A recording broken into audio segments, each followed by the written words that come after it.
having upgraded that port, I'm going to send in this poor quality troop that I've got here. Probably one of the very few that I've got left, I would have thought. The Opolchenia. Where's he going? That's ridiculous. He's going the wrong way there, wasn't he? The Opolchenia, I'll just speed that up a bit. I'll put him in the port because obviously I've said it before, if you're upgrading a port, then it's a prime target for the enemy to come and raid it with his ships, and you end up at war with somebody then, simply because you've given them an easy target, and I don't want to do that. Okay, now down in Constantinople, just down here, I'm going to get a steam dry dock here. I had thought that I would rely on this port over here, the one I'm going to flick to now, just over here, for wherever it is, there it is, which is already updated to a steam dry dock, to get my better quality ships when the occasion arises. But no, I think I'll get from both places if I can, so I'll be getting 6 ships in the southern areas per turn, instead of just 3, of good quality, when I've researched the tech, of course. Now, over in the Tyrol, I'm even going to risk this gold mine, just here. Oh, sorry, it's an iron mine, steam pumps iron mine. It's good, it gives me decent resources, it gives me 400 to regional wealth, whereas the one that I've got at the moment is just 200 to regional wealth. It reduces the recruitment costs in the region as well by 9% instead of, as it was before, sorry, where were we? Yeah, instead of just 6%. There is a minus for unhappiness, of course, but it also, well, in addition to give, well, basically, let's say the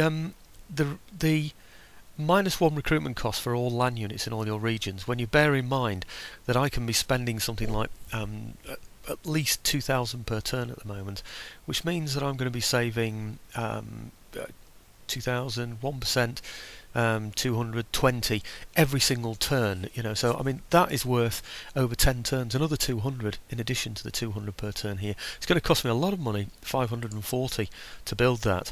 Now I've worked it out, it takes a long time, 10 turns, so for me to start getting that money back just on what it makes, it's going to take about probably a year and a half or something like that of time, but I've got up until 1812, so from a year and a half up until 1812, that is still going to produce some money for me.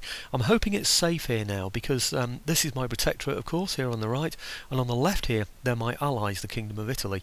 I don't expect them to get too strong there, I hope not anyway. Now, Bavaria's above, but it would have to fight through me in order to get to there, so I'm hoping that is a fairly safe place now.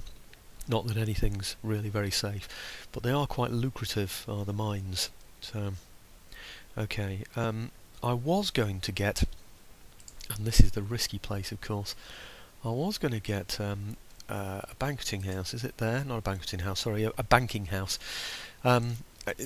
It gives 200 to regional wealth as opposed to what I'm getting at the moment, which is 100 to regional wealth. It gives, I think it's 24 per turn to town wealth in the region, and +2 to turn wealth in all my regions as well. So that's quite a good thing to have as well, and it's probably worth having. It only takes 9 turns, but look how exposed this is up here in this area. It's just too much of a target. Somebody's bound to come in there and damage that as I'm building it. So I'm just not going to risk that at all, so I'm definitely leaving that one. So anybody that wonders why there are buildings when I've got money, buildings that I haven't updated, that's really the reason for it. Anyway, over in Courland, just up here, I'm going to get some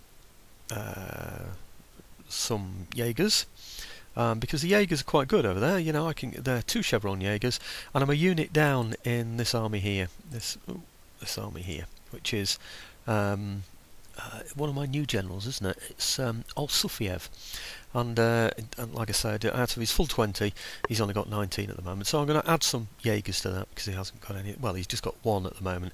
I tend to think it's nice to have 2 lots of Jaegers in an army. So, okay, I'm also going to, because you can recruit when you've got a general in the place, I'm going to get a couple of unicorns for him as well. Okay.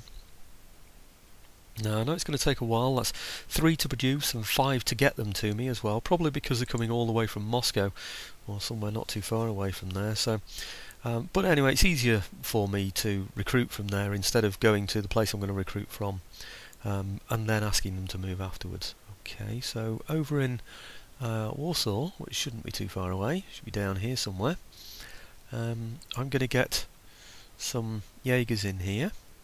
Only 1 on there, actually, only 1 Chevron I should say, and then I'm going to get some infantry as well, 3, 4. The main reason for getting these is to top up these armies here, because if you look at this one here, he's only got 11 in that army there. So I do need to sort of top up those armies really and improve them a bit. So down in Hungary, Defendi is down here, the Italian general that I got, or one of the Italian generals. I'm going to send him and his horses. No, I'm not actually. I'm just going to send his horses and this gun that I don't think are needed down there at the moment because I'm producing unicorns and everything there. So, and I'm going to send those up to that army that's just east of Warsaw as well. That's this one here, to bolster their numbers. So we'll get some infantry, of course, from Warsaw, and we'll also get some cavalry as well, because he's a bit low on cavalry here as well, as you notice. So they'll get an extra gun, but it won't do them any harm to have an extra gun, I don't think. Certainly, I don't think it's a good idea to have them tied up down there in Hungary. So over in Minsk, which I'm hoping is this way somewhere, I'm going to get some troops in here as well. As many as I can with the money that's left. I don't know how much money is going to be left. Let's give it a try. 3? Yeah, that's it, isn't it? The obvious reason for this is, you'll have noticed, I'll just pan out a bit here so you can look a bit more closely. I've got this bridge almost covered now. There's more reinforcements coming in from Courland. I've got these two armies here defending both of these bridges, and I've got enough troops in Warsaw as well to be able to defend and attack. So I've got a decent amount sort of around here, but there is a bridge just where is it? Just here, yeah, where people can get through to Vilnius. Vilnius is the place where I've just got what have I got in it? Just one Opolchenia. So I'm hoping to bolster its defences a little bit by sending troops over from Minsk. Well, that's the plan anyway. So I mean, the idea is if anything does attack through here, particularly the Prussians, if they come through there, then I could just simply crush him by taking Prussia itself with 3 armies. But what I don't want is an army to be able to get through to here and then take Vilnius. So when I take Prussia, he'll then have already got Vilnius off me, and then I'm finding that I'm having to take back Vilnius. So the idea is to give it some troops just to be able to sustain an attack. Should an attack occur? Honestly, don't expect really an attack to occur there, but like I said, it's just taking some basic precautions, I think, isn't it? Okay, having spent up, let's do the turn end. And by the way, I've looked at spy movements and everything. There's nothing there to move. I could give you a quick look over the overall map. You'll probably see it anyway when when the turn end comes. But if you look around here, you'll see that there are pockets of French armies. I can't see anything massive, like I've seen in the past. There's a large army here. I suspect that's the one that's chasing the British around southern France somewhere, provided they're still there. I'm not too sure if they are still there anymore. There's an army down there as well. He is moving troops around. They're not very large armies. You can see I've got my spies in there, so he's got 13 in there as well. So it does look now, with my forward army there, a full army. And I would say 6 possible full armies, maybe even making up 7 along this border here. I think I've equalled what he had against me previously. So I think that things are turning now in our direction. Now I'll keep my movements on fairly quick. You know where they're going. Those are those ships that I raised, those frigates, just to support those merchant ships that I've got in the forward position. Somewhat at risk. I'll just slow these down no, perhaps I won't. Yeah, I'll slow these down a little bit. Here we go. Possibly just the French moves, just so that you can see what's around.